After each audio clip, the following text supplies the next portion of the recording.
Alright, so good morning. Here we are again. We are here for lesson 13 of CENG 3306, Mechanics of Materials. And today we are going to cover a few topics, well actually one main topic.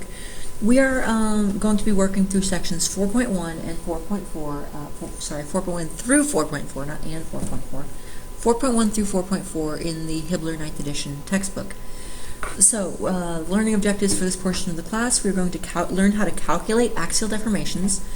Then we're going to use compatibility relationships to analyze and design statically indeterminate structures. Then we're going to we're also going to use the elastic plastic deformation assumptions.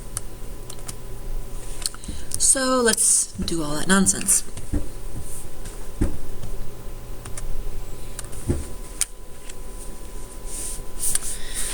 Alright, so let's begin. Now I am going to draw a system that we might at first think, oh man, how are we going to possibly solve this?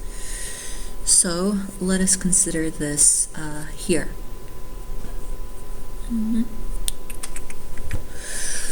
Let's see here. A and AX. So let me draw a beam. Basically, I'm going to spend a lot of time working through this one example first. So consider this example. And I have a beam, the type of which you haven't seen before. Well, unless you've been reading ahead in the book or seen something in another class. Basically, if you've only taken statics, you've not seen something like this before. So say we have a beam that looks like this.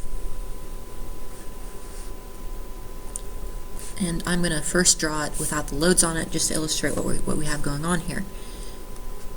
Say we have a beam with a pin support here, a roller support here, and a roller support here. What's the problem with this? Well, the problem with this is that this is going to be statically indeterminate. See, if we have our reactions, we're going to have an AY.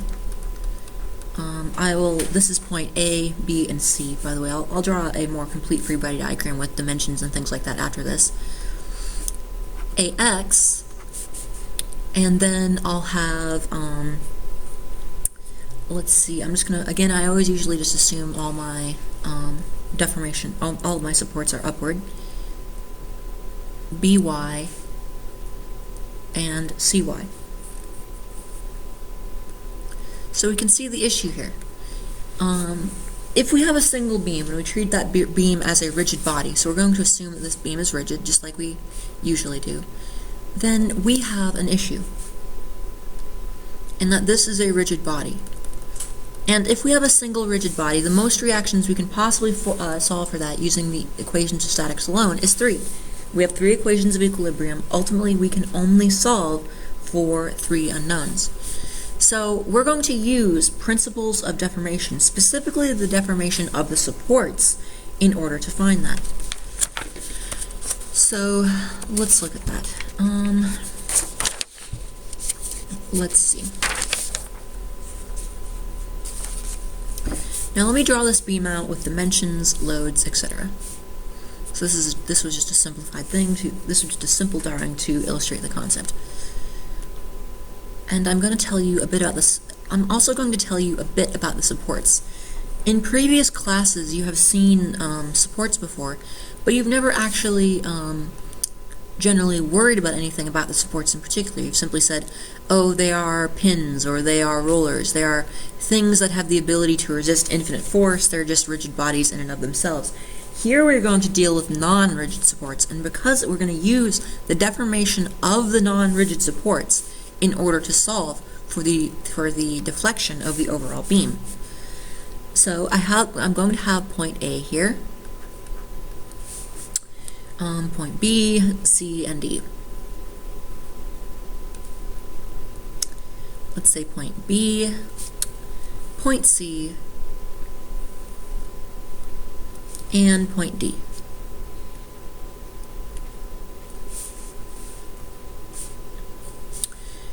And the reactions I have on here will be the same as before,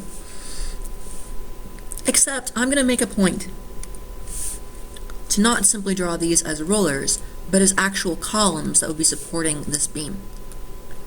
So I have a rigid support here, but support B is actually going to be a column with a certain amount of material properties, with certain particular material properties. So while I'm assuming B is being pulled up, the column at B, the support at B, is being pulled down here, and this is going to be BY. And at C, I'm also assuming a certain deformation, assuming a certain thing here, a certain column here. So this is basically going to be column B and column C. And while I'm assuming CY is going to experience an upward reaction, this column here must be in compression. And these would be fairly short, stubby columns. So I'm going to have a X on here and a Y on here, and then I'm going to have a load of 120 pounds. 120 kips. That'll be a bit more usable. Then I will need some dimensions.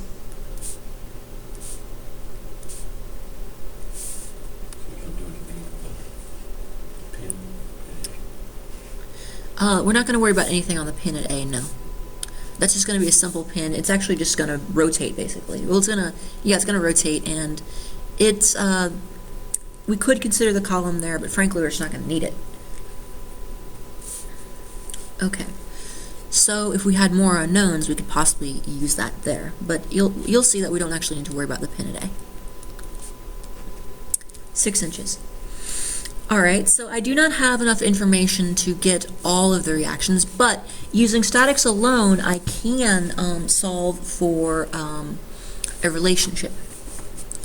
So if we, again, look at this, so just to summarize, look at rigid member,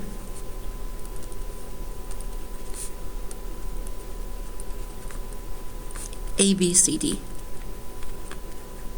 Well, we can see that we have 3 equations and is n equal to 4 unknowns.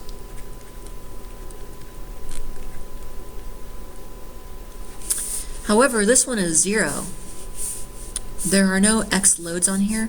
There are no horizontal loads on here, so clearly this is 0. So really what we have is simply 2 equations and 3 unknowns. So let us start developing something. We'll do what we can with statics alone first. So let me do the summation of moments. I'm going to do about point A. The summation of moments about point A, counterclockwise positive, equals 0, and working through that, I will get and this is just straight out of statics, 12 inches times BY, positive moment, plus 24 inches times CY,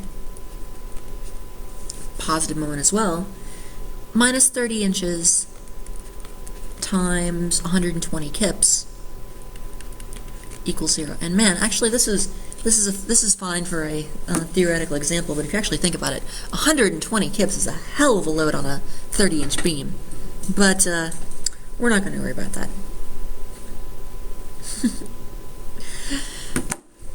All right. Now, let's say I am told, by the way, that I really want the reactions at B and C. I want to know the reactions at B and C.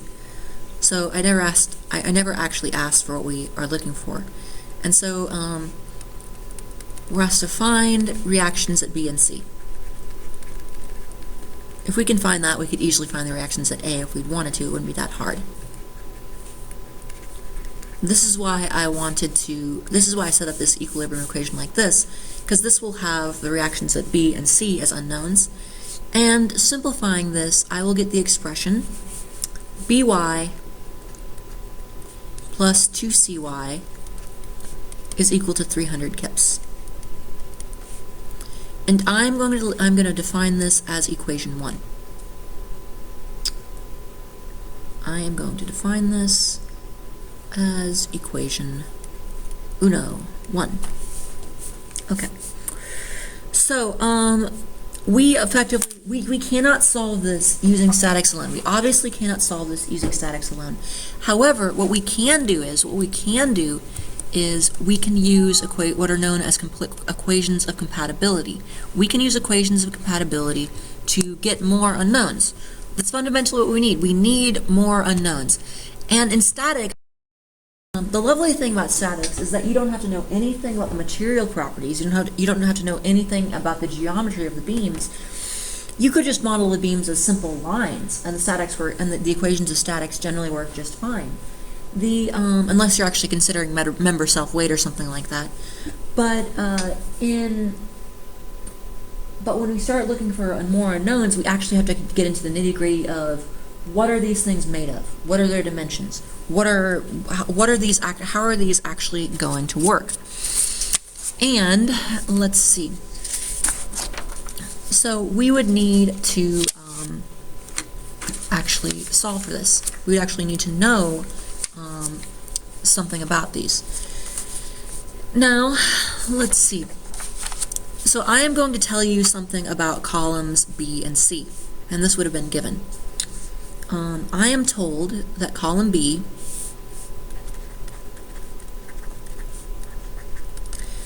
let's see. Column B is made of aluminum, and it has an area of, let's see, column A has an area of 8 square inches. And so this would have been given as well. And column C, I should say, is made of steel, or actually, made of steel. And it has an area of 2 square inches. So I could call this maybe a B and a C, like shown. So we're going to need that. In other words, the moment we get beyond statics, the moment we stop using statics, we're going to need to start knowing something about the beams. And I'm not going to tell you anything about this beam. And the reason for that is I'm basically telling you that this beam is much stiffer than these columns. This beam is like a big, heavy beam, big old steel W section, something like that. This is going to deform. It will deflect, but it will deform much less than columns B and C. So think of this as steel and these as silly putty, relatively speaking. Stiffness of members is always a comparative relationship. So anyway, when I say stiffness, what I really mean is that when I say beam A, B, C, D is stiff, I'm really simply saying that yes, in reality it would deform, but it's going to deform so much less than the columns B and C that we can assume its actual deformation is 0. Its deflection will not be 0, but its deformation will be. Okay, so as a reminder, let me show you the sort of flow chart we're going to take. So we're going to start with equilibrium equations.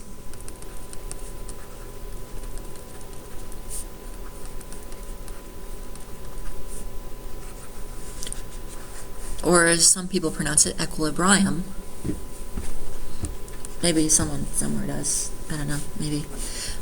So our equilibrium, our equations of equilibrium, and that is a terrible arrow.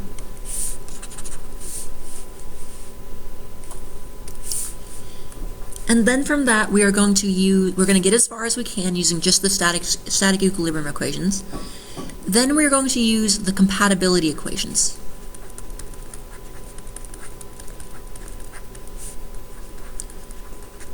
Compatibility equations. And then from this, we're going to get stress-strain. We're going to apply stress-strain. And let's see. this is, as a reminder, compatibility equations are equations that satisfy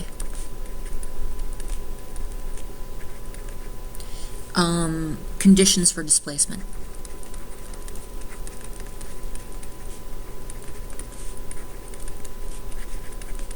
In other words, if I know something about this column C and this column B, I can calculate using simple elasticity or other assumptions that we can calculate these reactions here and here. But what I can say is I can say that I can get more unknowns by saying if this thing deflects this much, then the load on this reaction must be this. We can get a relationship here that says if this column is deflecting a 0.001 inch, the load must be 10 kips or something like that. And we can do that because we actually know something about the roller support. We actually have to know something about its geometry and its material. Okay. So, and the one downside of this is this is where structural engineering gets very complicated. Because the nice thing about statics is that you don't need to know anything about the members. Like I said, you don't need to know anything about the members, but in turn that makes it very easy to calculate things. Because in other words, if your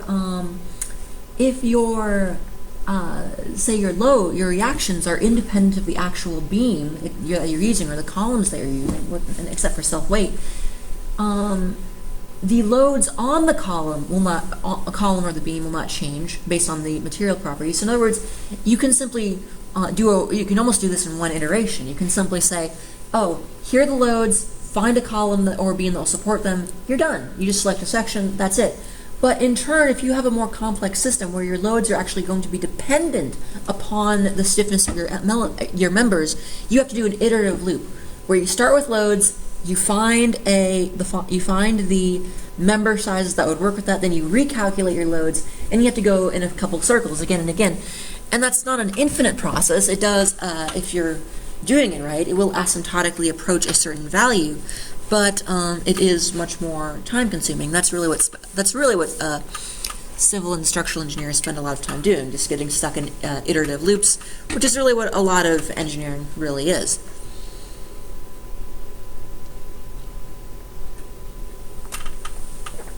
You can think of the same sort of thing, for example, aircraft design, even something like aerospace. Weight and self-weight are a very critical thing for aircraft. So in other words, if you make your wing stronger to support your plane, well, now your wing actually has to support a great deal more load, which means you need to make your wing stronger, which means you have to have more load. So engineering is all about iteration. And especially when your loads are dependent on your deformations, things can get really hairy very quickly. But we're going to stick with a very simple example here, and we're not going to worry about that. This is mechanics and materials. We're dealing with trees, happy trees, like Bob Ross would appreciate. So axial deformation. What I would like to do is if we haven't already, I want to develop a relationship between load and axial deformation. I believe we've talked a bit about this in the past, but I would just like to explicitly spell out or review this. Okay, so we've hinted at this before, but I don't know if we've actually gone into detail about it. So say we have an L naught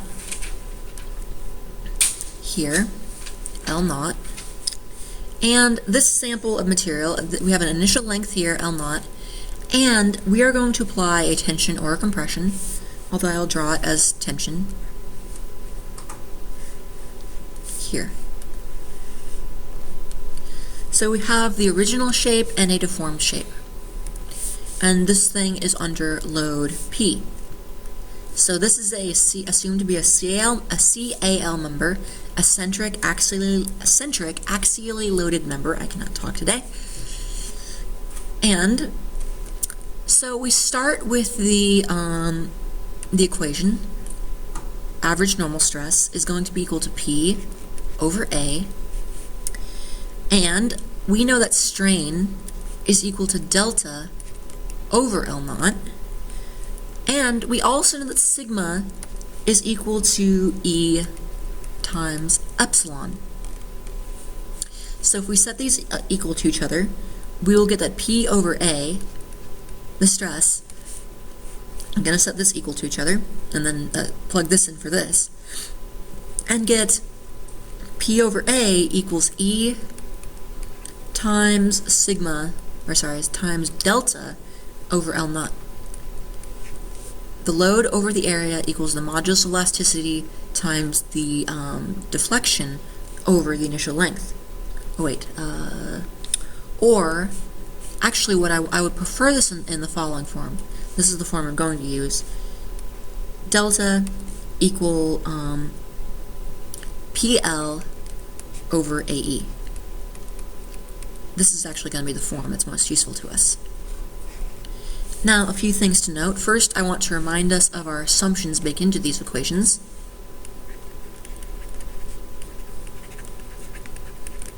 So a lot of these are our familiar assumptions that we need to make it this nice happy loading condition. So I'm assuming centric loading.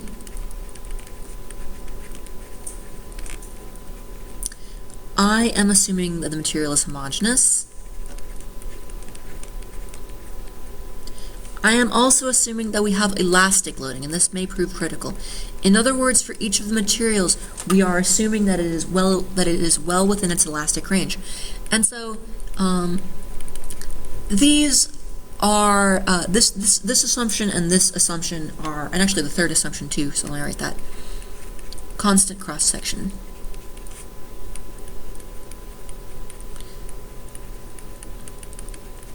These three assumptions, homogeneous, centric loading, and constant cross-section, those are not something you really need to be concerned with except when you're initially setting up the problem.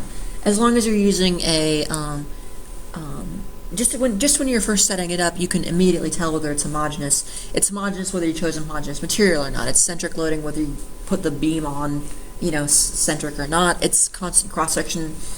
Generally it will be unless you're using a really weird column shape. But the elastic loading is the one we really have to be careful with. This one, if anything is going to trip us up in our analysis, this one will be. Simply because we can overload the column in either tension or compression.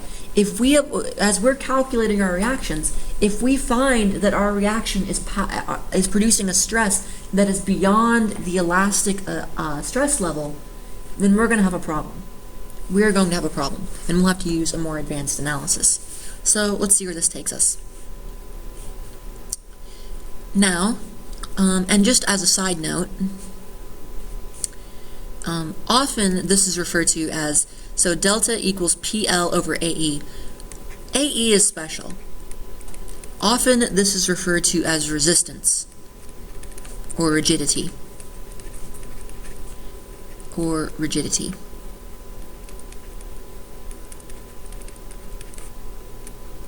So we would say a column is very rigid if it has a high product of area and modulus of elasticity. If it is a very stiff material, in other words, a very high modulus of elasticity, but it's a tiny wire, well then it's not going to be very rigid. If it has a very large cross section, say like a meter squared, but it's made of styrofoam or made of some sort of any kind of foam really, then we wouldn't consider it rigid either. To really have rigidity, you need both a decently large cross section and a high modulus of elasticity. Okay, got that? All right, moving right along.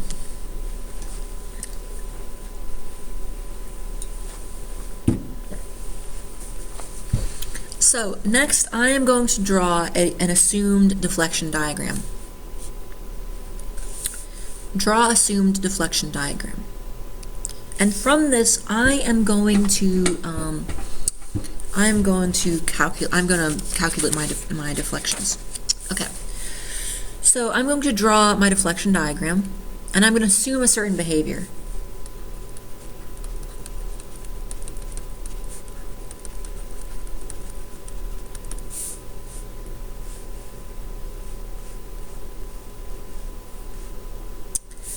draw a deflection diagram.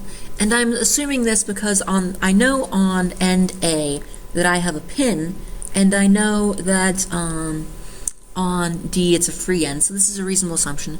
But if this assumption later proves untrue, our equations will perhaps illuminate that, and we'll get something undefined, we'll get something weird, etc., etc. So in other words, I am going to assume that at A there is no deflection. This is a reasonable assumption, but it's still an assumption.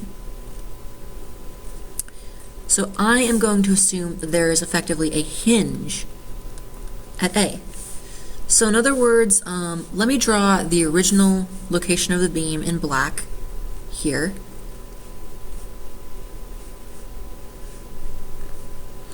And I will draw its deflected location in maybe blue. Okay, so I have these points B, C, and D. Now, in other words, now if you remember, we said that this beam is incredibly rigid relative to the supports. So what that means is the shape of the beam is not going to change. The shape of the beam is not going to change. Instead, I'm just going to assume this thing is just going to rotate.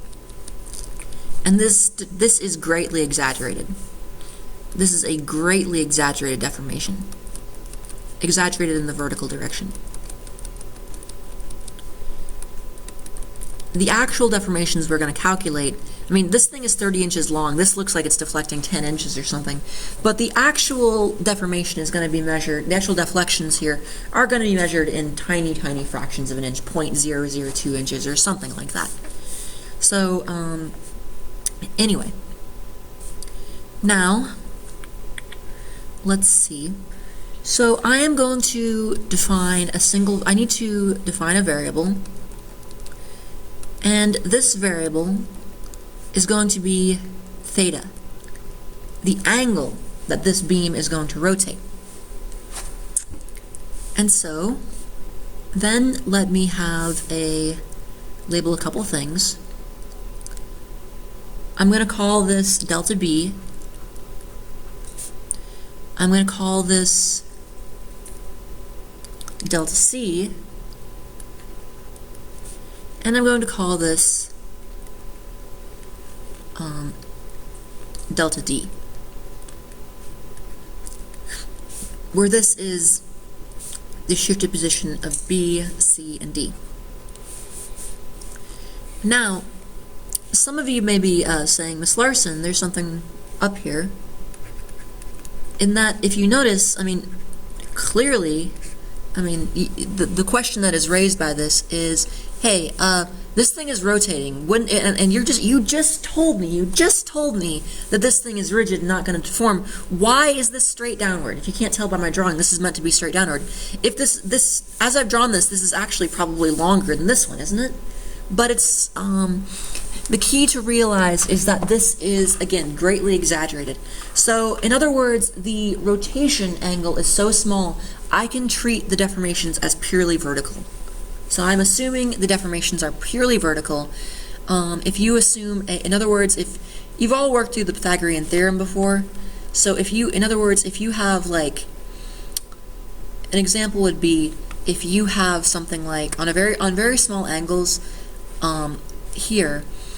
So if you say you had, I don't know, 1 foot and 1,000 feet here as an example. This is not applying to this beam. This is just to give an example of how deformations work with Pythagorean theorem.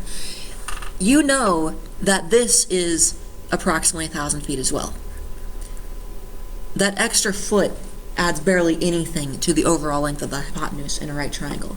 So that's why we can assume this is a perfectly vertical deformation. So we're assuming vertical deformations, which again isn't perfectly valid, but it still is it's still close enough usually for our purposes. Like I've mentioned before, engineering is all about models. Engineering is all about taking the world in all of its wonderful complexity, in all of its incomprehensible complexity, and making certain assumptions, certain reasonable assumptions, that allow us to reduce a very complicated system to something simple enough that we can actually produce something useful. And so we always have to make certain assumptions in engineering, otherwise we'll never get anything done. So I'm going to assume small deformations,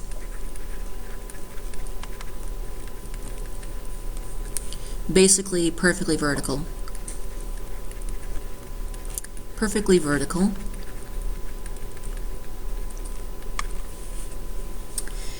And again, remember ABCD is rigid. That's what allows it to just rotate like this. It's like this is just supported by butter, basically. It's just, this is imagine a steel beam supported by butter over here. It's just gonna rotate. The butter might be able to hold it up, but it's not, it's just gonna rotate freely. It's just gonna go wherever the beam wants to go. Remember ABCD is rigid.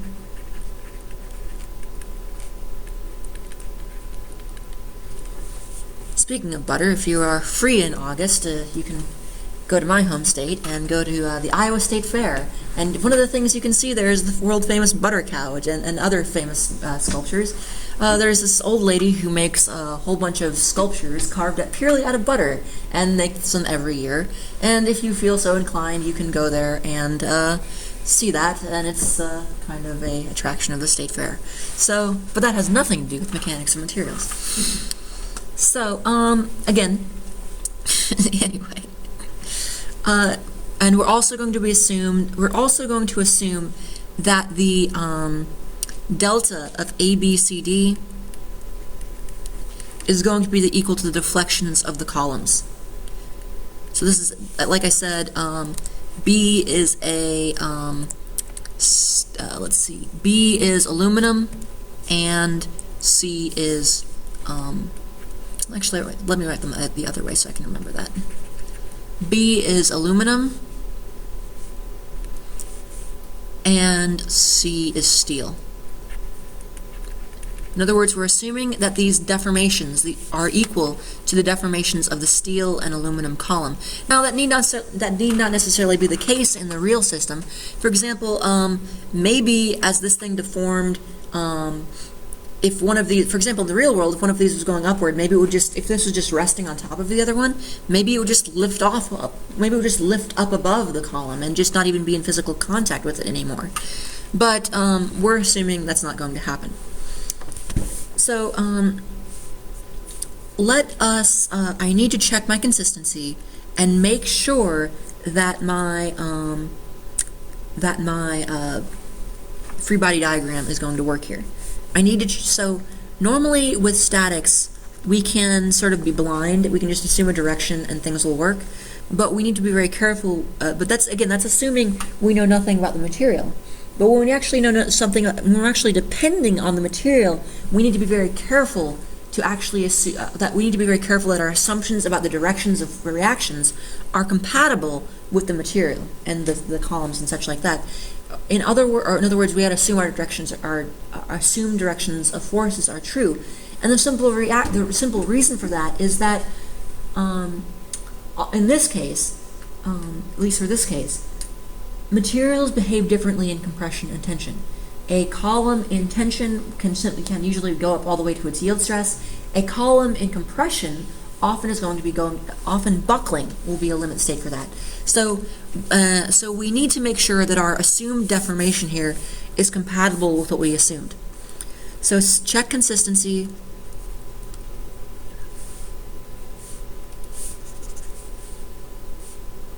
Check consistency.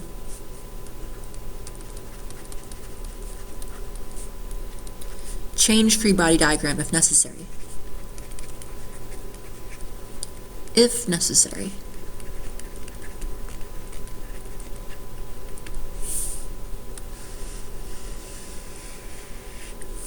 So, in other words, this delta B,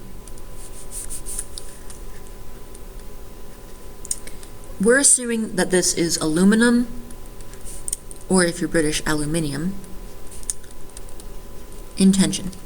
See, delta B is going to go downward, and B here is above, so we're assuming that this one was in tension, so yes, that assumption is correct.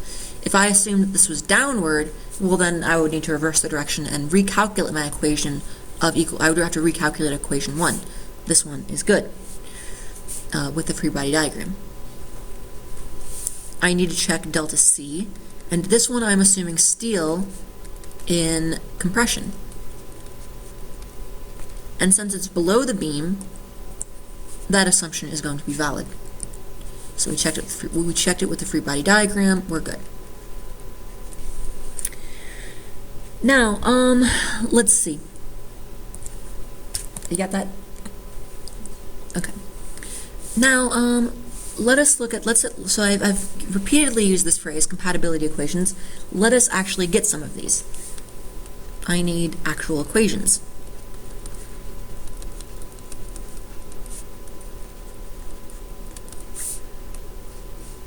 Compatibility equations. I'm going to base this on the tangent of theta.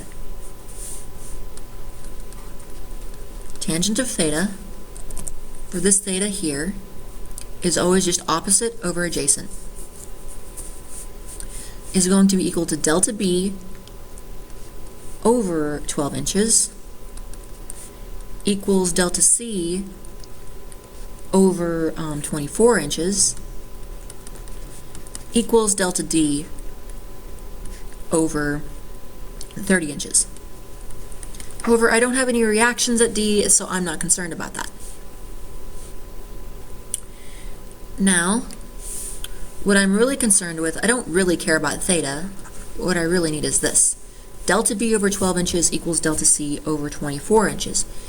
And, so from this, I can get the equation, let's see, that delta B is equal to 1/2 of delta C. Clearly, the math works out that way. Delta B is equal to 1/2 of delta C. And I am going to let this be equation number 2. This is a biggie. Okay. So the question then we have to ask ourselves is, when are equations 1 and 2 valid? They have certain assumptions and we need to make sure they're valid. So in other words, we need to know what ranges of loads and stresses that they are valid for. Question: when are equations 1 and 2 true? Oh, that's equation pi. Equation 2 true. So equation 1, so when is each of these valid? And equation 2.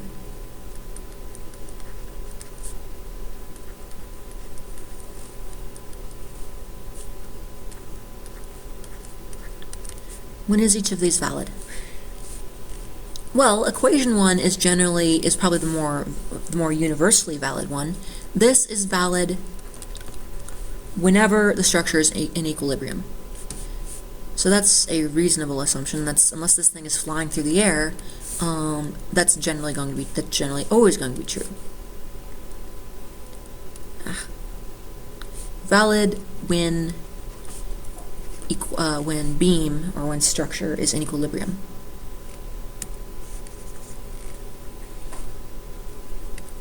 When structure is in equilibrium. Is in equilibrium.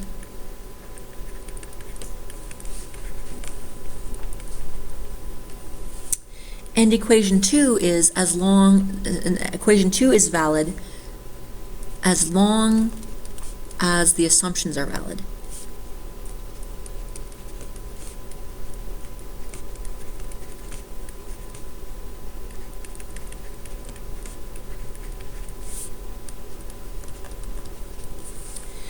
Now,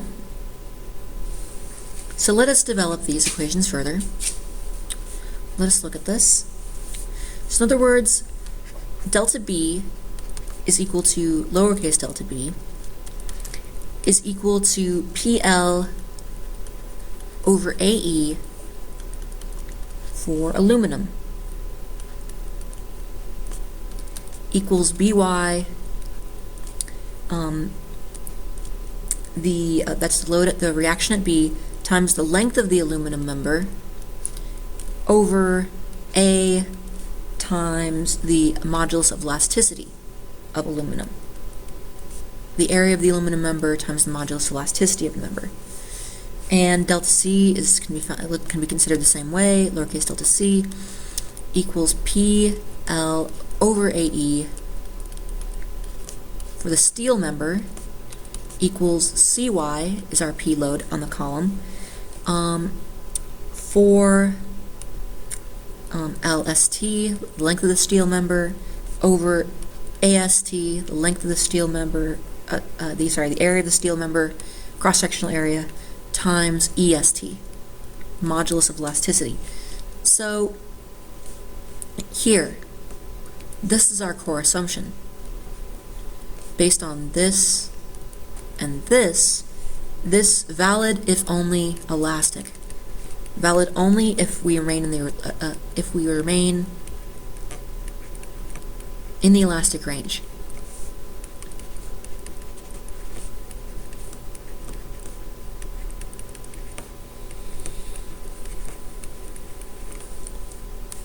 Okay. Now, let's see. If I substitute this in, you can work through the math later using the modulus of elasticity of aluminum and steel, I can get, so I'm going to save a few steps and work through that, and just to get us through this in a reasonable amount of time. If I substitute the length of the steel, if I substitute the cross-sectional area, et cetera, what I would find is, if I substitute both into equation 2,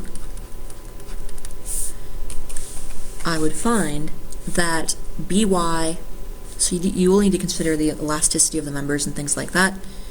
I will get this equation. By is equal to 0.731 Cy. 0.731 Cy. And this is equation 3. But as I've been harping about, this is for elastic loading only.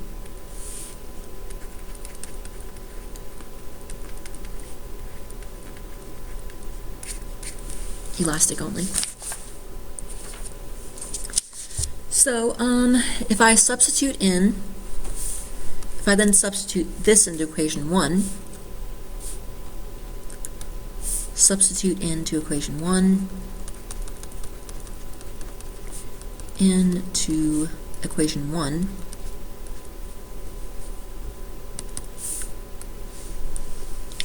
I will get that Cy,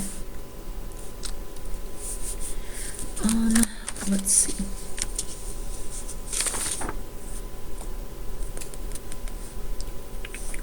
I also I forgot to mention back here, I also know the length of the aluminum member is going to be, let's see, the length of the aluminum member is going to be 10 inches.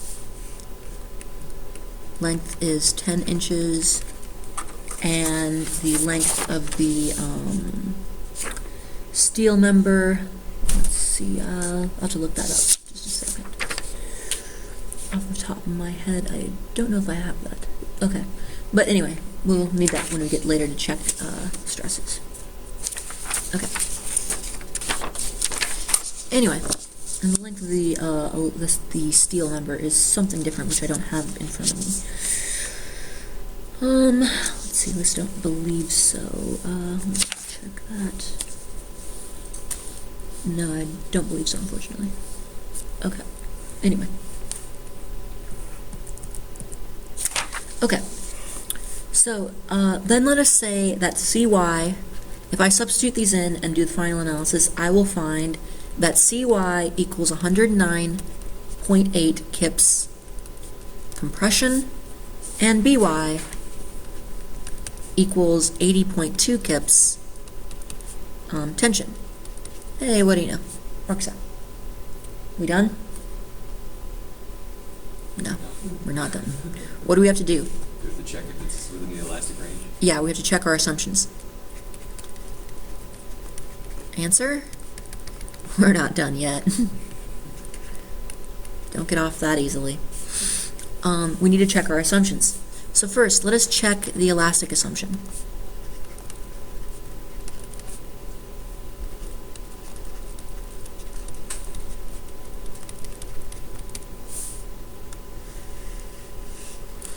Oh, and back here, I probably should have told you that I'm just not telling you all sorts of stuff.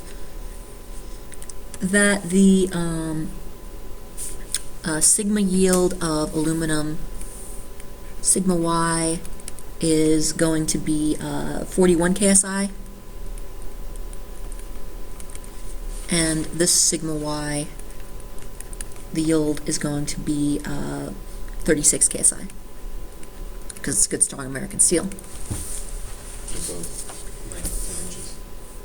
I believe so. Although I might have to double check that. One might be less than that. I have that written down somewhere, but not in my notes here. I don't think we're going to need the length of the other one, but it's somewhere. I have to look that up. If you're working through it and you think you need to find it, let me know and I'll look it up in my other notes. Okay. Check elastic assumption. So first I'm going to find, and I only need the stresses to find this. Sigma aluminum, or aluminium, is going to be By over the area of the aluminum member. This is 8.2 kips over 8 inches squared equals 10.04 ksi tension, which is less than or equal to sigma y for aluminum, which is 41 ksi. So no problem, we're good.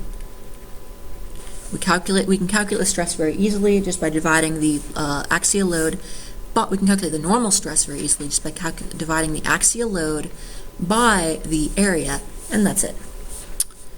But then let's try the steel. Okay, this is Cy over the area of steel, and for some reason we decided to use a 2 square inch column, and we also have a lower allowable stress. Oh, and we're not even considering factors of safety here, so oh well. Factors of safety are another thing entirely. We didn't include a factor of safety here because we were only trying to find the deformations. We weren't trying to calculate whether the columns were acceptably designed. We were just saying, okay, well, the column will behave the same way regardless of whatever our factor of safety is. All that matters in terms of compatibility is whether it is within the elastic range. 2 inches squared equals 54.9 ksi compression, and oh no, is this less than sigma y equals 36 ksi? Let me write that in red now because we're not happy. In fact, I'll use blood red. No good. This is inelastic. I decided to make this problem extra difficult, so we cannot use a simple elastic assumption. We're going to have to use a different assumption. So in other words, equation 3 is no longer valid. Does that mean we just give up?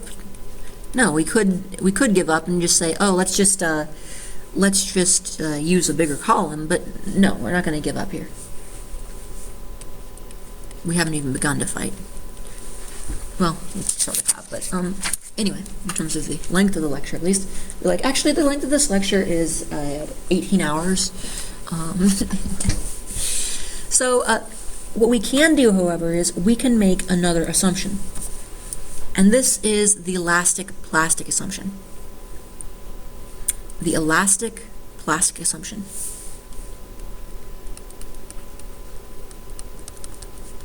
Now, if you go back to the lecture on material behavior, stress versus strain relationships, you remember that the stress-strain diagram was rather complicated. But what we like to do is we like to simplify it. So you may remember that that I told you that the stress-strain diagram for most materials looks something like this, where you have an elastic range, then it goes to a peak, then it relaxes a bit, then we go into the yielding range, then we go up, and we then go back eventually to rupture. This is rather complicated to design for. We need to use, you may have to use a finite element program to really handle that properly. So instead, we're going to make another assumption, a reasonable assumption, but still another assumption regardless. So we're going to use the elastic plastic assumption, and this is this. So we're going to ignore this portion, and I'm going to ignore this hump here. So this is going to be approximated as this. This here is the elastic plastic assumption. And I'm also going to extend this to, I talked only about tension here, but I'm going to extend this into compression, where you have, let's see, strain here again and stress here. And I'm going to show tension in red and compression in green. So I'm going to assume that this thing basically goes linearly in a perfectly linear line up to the elastic limit, and then it's just horizontal from here. So all the rest of this other stuff is getting cut off. And then the same thing in the compression zone. Perfectly elastic, perfectly linear line, and then it just levels off flat. This is, you can kind of see where this comes from. I'm basically ignoring this part over here. I'm assuming that I don't have so much that I'm actually physically going to fracture the sample, and I'm ignoring that little hump there. So again, this is an assumption. It's in reality, this is kind of it starts linear and then it kind of goes into a parabolic-ish curve, then it levels off, then it goes up in a hump, and then it levels off. But you know what? That's too hard to design for by hand. So let us make an approximate assumption, say, you know what, this is about right, and we will actually be able to use something. We'll be able to have something that we can, again, design for. So this is going to be, again, this zone is in tension. This is our yield strain in tension. This is our yield stress in tension.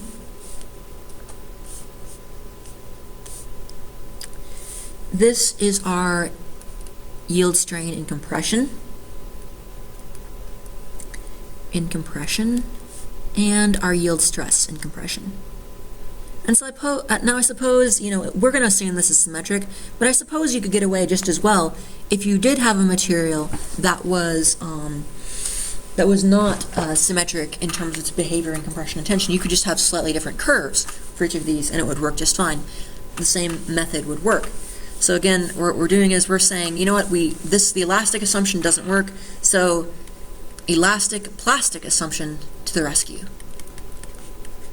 The cavalry is here. Da-da-da-da. Elastic plastic assumption to the rescue. Isn't engineering exciting? This is the highlight of my day. Anyway. Okay. So, in other words, what's happening here is that when a material reaches its elastic limit, the stress just remains constant at the elastic limit stress. It doesn't increase any further, and it just deforms infinitely under that elastic, under the yield stress. I need to be more careful with my language. We'll go up to the yield stress, and that's it. After that, it just remains at the yield stress regardless of the deformation. So what I'm going to do is, I don't need to worry about the aluminum because it was still well within the linear range, but I'm just going to say, you know what? Let the delta, or sorry, the sigma for steel be just equal to the yield stress for steel, which is 36 KSI.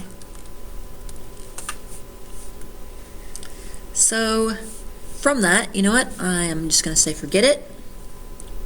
Cy is equal to 36 KSI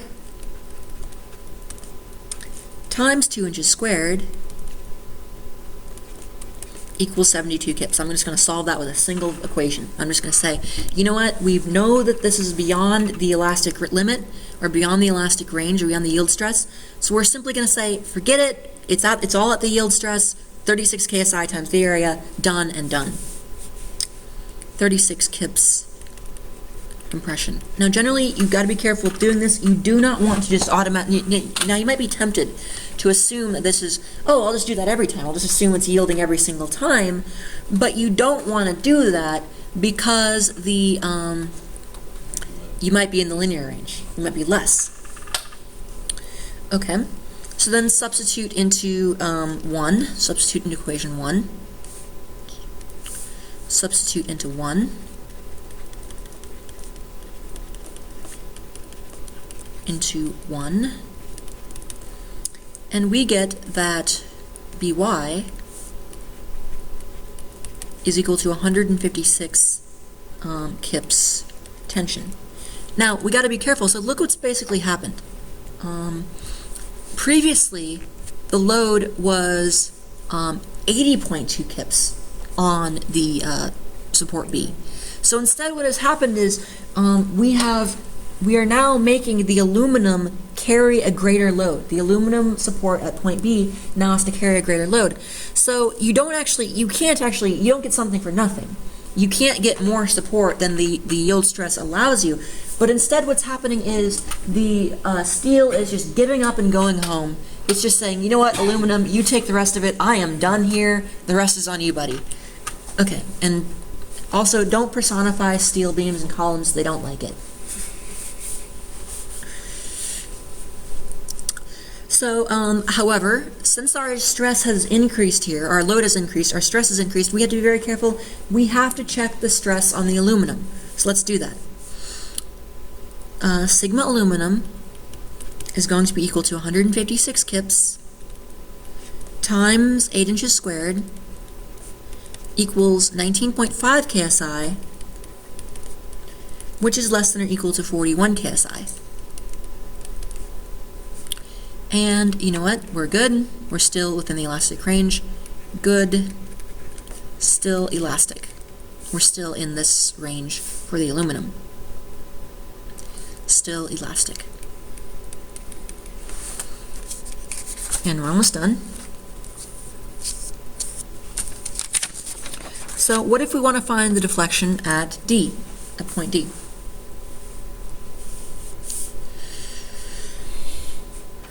So, let's see.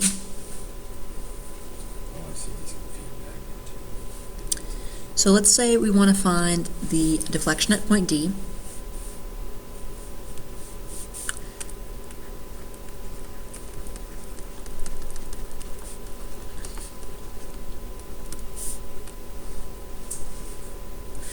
So I guess I didn't tell you what we were really after here. I didn't formally give you what we were finding. Well, I guess I did say find the reactions at B and C, but I'm just continuing it to do a further analysis to really sort of get to all of this.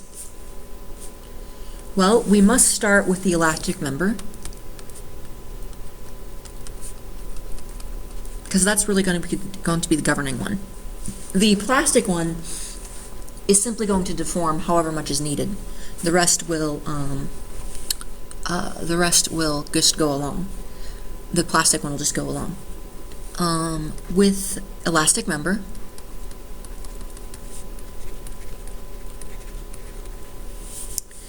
now delta B over 12 equals delta D over 30, and from this we get that delta D equals 30 over 12 delta B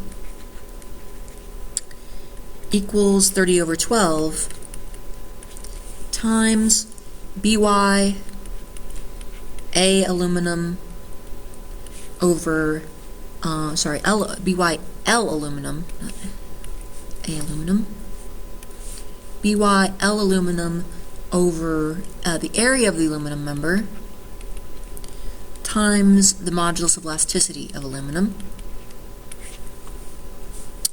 And I probably also should have told you back here that the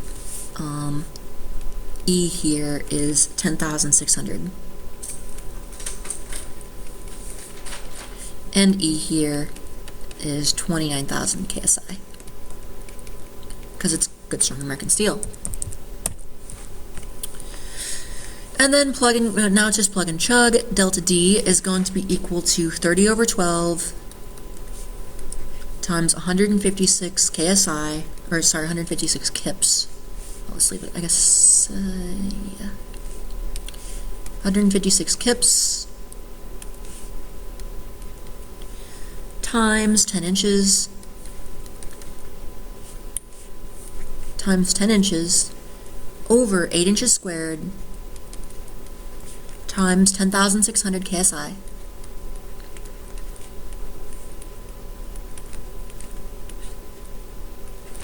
Like shown. And we would need to be very careful that our units are in alignment, so we always want to check this. You do have to be very careful with this. Like, if I had my load in pounds, I need to make sure to convert this to pounds per square inch, or I'd have to convert this to kips. And often your length is going to be in feet, and then you'd have this inches here. So the devil of this is units, so I'll just put a note here that this is something that commonly trips people up. So units. Watch out for that. And the delta D then.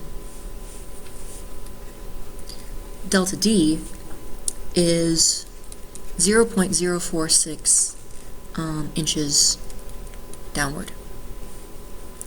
So remember we assumed small deformation.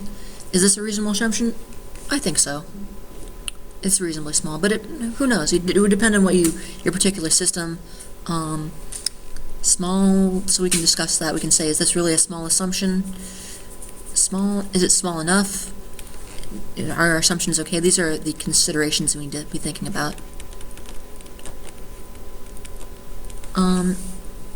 Okay, and then we should talk about a bit about, so this is an indeterminate structure versus redundancy.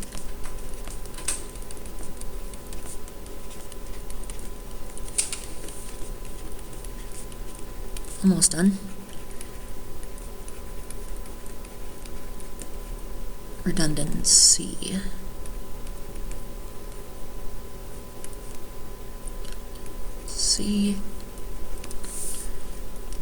What do we mean by this? Well, if we saw one column was overloaded, one of our columns was overloaded, the steel column was overloaded, but it was able to pass its load onto the other column. It was able to relax its load. It was able to say, you know what, boss, I can only take this much, but thankfully my buddy over here can handle that.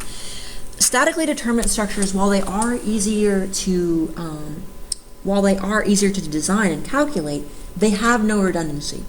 A column needs to take a certain load. A beam needs to take a certain load. If it cannot, the structure will be failing.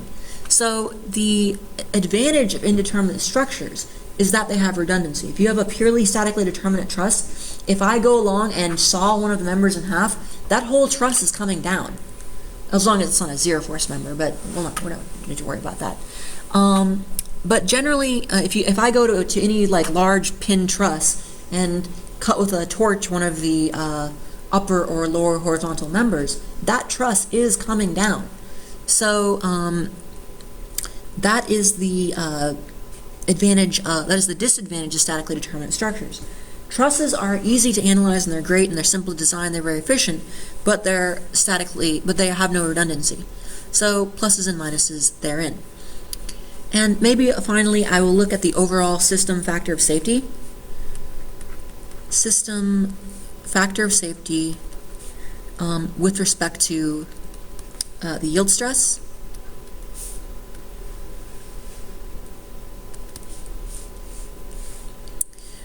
Well, so what kind of factor of safety do we have here? Well, factor of safety here for each of them would be the sigma fail over sigma actual. So the factor of safety of the steel, well, this thing is right at the failure stress. It's right at the yield stress. Sigma y over sigma actual. So 36 KSI over 36 KSI equals 1.0. It is right at its limit. In other words, it is carrying all it can possibly carry. The factor of safety of the aluminum, that should be closer together,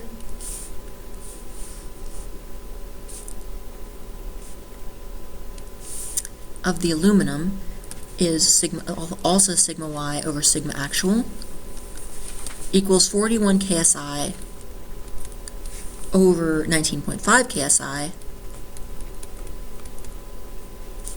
which is simply 2.1. So this would be the overall factor of safety answer. In other words, this thing is still carrying much less load than it can. In other words, this structure, because it's statically determinate, it still has extra capacity. We could still come along and place a much larger load on it, and it would still be okay. So the question is this adequate? Well, it's ultimately up to the designer. It's ultimately up to the codes you're designing for, the standards, the specs, your client, all that kind of thing. It's up to you whether you are comfortable having one of your members fully loaded up to the yield stress. Is this adequate? Well, I can't give you an answer to that, a simple answer to that. You need to consider whether it is adequate for your particular application. This structure as built or as designed still does have quite a bit of extra load, but one of the members has already yielded. So whether that's okay or not depends. Now it's not going to fall over, that's okay. But the disadvantage to that is that this member has undergone permanent deformation. When we remove that load, it's not going to go back to its initial state. So it may prove less, may have been damaged, may prove less it may have less ability to resist loads in the future, etc., etc. It's fine right now, but maybe in the future it won't be so okay. But anyway. So as a designer, designing the structure, you will just try to move the column to reduce load? If I was actually working as a designer trying to reduce, if I was determined to keep it under the elastic limit, I could do a couple things. One, I could reduce the load, perhaps. I could spread the columns out, perhaps. I could add more columns, or more likely, I could actually make the column bigger. I could just simply increase the cross section. Would be a very simple way of solving that. But again, it depends on how you're designing. There are certain cases where, I work at companies where, our design philosophy was simply, actually the way we worked was, for all kinds of regular events like, any kind of 10-year, 50-year loading, we would keep it under the elastic stress. We would keep all our members under the elastic stress. For very rare events, like a 100-year load or a 500-year load, we'd say, okay, for those very rare events that are only going to come across once, if ever, during the structure's life, the plastic limit is fine. We can take it past yielding. The structure may be damaged, but at least it's not going to fall over and cause a huge catastrophe. But it really depends on what you're working with, the exact specifications of your job. So that'll do it for today. Man, that took a little longer than I planned, but that's okay. I will see you all tomorrow, and for those watching this video this semester, we have an exam tonight, so I hope you're ready for that. Send me any questions if you have those. I'll be answering some of those during office hours later today.